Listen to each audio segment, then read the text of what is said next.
my name is Sylvia Widiarni with NPM 2441149 from Management Class 24B. Today I'm going to present a topic from Marketing Management entitled Identifying Market Segment and Target Customer. Let's begin our discussion. Di sini yang pertama ada pengantar. Dalam dunia pemasaran, perusahaan tidak bisa melayani semua orang dengan cara yang sama. Setiap konsumen memiliki kebutuhan, keinginan, dan perilaku yang berbeda-beda. Oleh karena itu, penting bagi pemasar untuk mengidentifikasi segmen pasar dan memilih pelanggan sasaran yang paling sesuai dengan kemampuan dan tujuan bisnis. Konsep inilah yang disebut dengan segmentasi pasar, yaitu membagi pasar yang luas menjadi kelompok konsumen yang memiliki kesamaan tertentu. Selanjutnya ada pentingnya segmentasi pasar. Mengapa segmentasi pasar penting? Karena dengan melakukan segmentasi, perusahaan dapat mengalami pelanggan dengan baik, menentukan strategi pemasaran yang tepat, dan mengoptimalkan penggunaan sumber daya. Misalnya, perusahaan dapat mengetahui siapa pelanggan utama mereka, di mana mereka berada, apa yang mereka butuhkan, dan bagaimana mereka berperilaku terhadap produk atau jasa tertentu. Dengan begitu, strategi pemasaran menjadi lebih efisien dan tepat sasaran. Lalu selanjutnya ada dasar-dasar segmentasi pasar. Segmentasi pasar dapat dilakukan dengan beberapa dasar utama, yaitu geografis, demografis, psikografis, dan perilaku. Yang pertama ada segmentasi geografis. Berdasarkan wilayah seperti negara, provinsi, kota, atau bahkan iklim. Misalnya, perusahaan pakaian mungkin menawarkan produk berbeda untuk daerah tropis dan daerah dingin. Lalu yang kedua ada segmentasi demografis. Berdasarkan faktor seperti usia, jenis kelamin, pendapatan, pendidikan, dan pekerjaan. Contohnya, produk skincare untuk remaja tentu berbeda dengan produk untuk dewasa. Lalu yang ketiga ada segmentasi psikografis. Berdasarkan gaya hidup, kepribadian, dan nilai-nilai seseorang. Misalnya, konsumen menyukai petualang akan lebih tertarik pada produk outdoor seperti sepatu hiking atau tenda. Lalu yang keempat ada segmentasi perilaku, yaitu berdasarkan kebiasaan konsumen, loyalitas terhadap merek, manfaat yang dicari, atau frekuensi penggunaan produk. Contohnya, ada konsumen yang membeli kopi setiap hari dan ada juga yang hanya sesekali. Strategi pemasaran untuk kedua kelompok ini tentu berbeda. Lalu selanjutnya ada contoh segmentasi pasar. Sebagai contoh, mari kita lihat seperti contohnya produk kopi. Dari segi geografis, targetnya bisa konsumen di kota besar yang terbiasa membeli minuman cepat saji. Dari segi demografis, usia 20 hingga 35 tahun dengan penghasilan menengah. Dari sisi psikografis, mereka memiliki gaya hidup aktif dan modern. Dan secara perilaku, mereka memiliki kebiasaan minum kopi setiap pagi untuk memulai aktivitas. Dari contoh ini, kita bisa melihat bagaimana segmentasi membantu perusahaan memahami siapa sebenarnya konsumennya. Lalu yang kelima ada evaluasi segmentasi pasar. Setelah pasar dibagi menjadi beberapa segmen, langkah selanjutnya adalah menilai daya tarik setiap segmen. Perusahaan perlu mempertimbangkan 4 hal utama.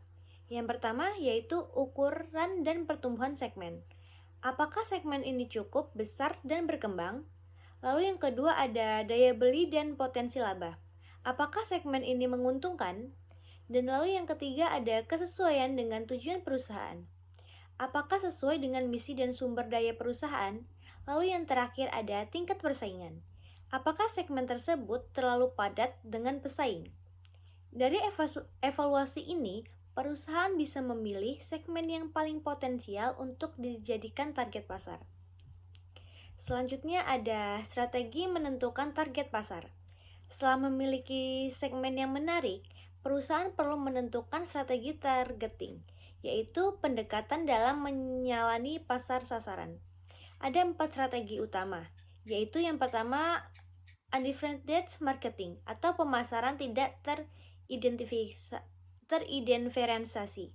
menggunakan satu strategi untuk seluruh pasar, biasanya untuk produk kebutuhan umum seperti garam atau gula. Lalu yang kedua ada differentiated marketing atau pemasaran terdiferensiasi. Perusahaan memiliki strategi berbeda untuk setiap segmen. Contohnya, mereka pakaian yang memiliki lini produk atau remaja, dewasa, dan anak-anak.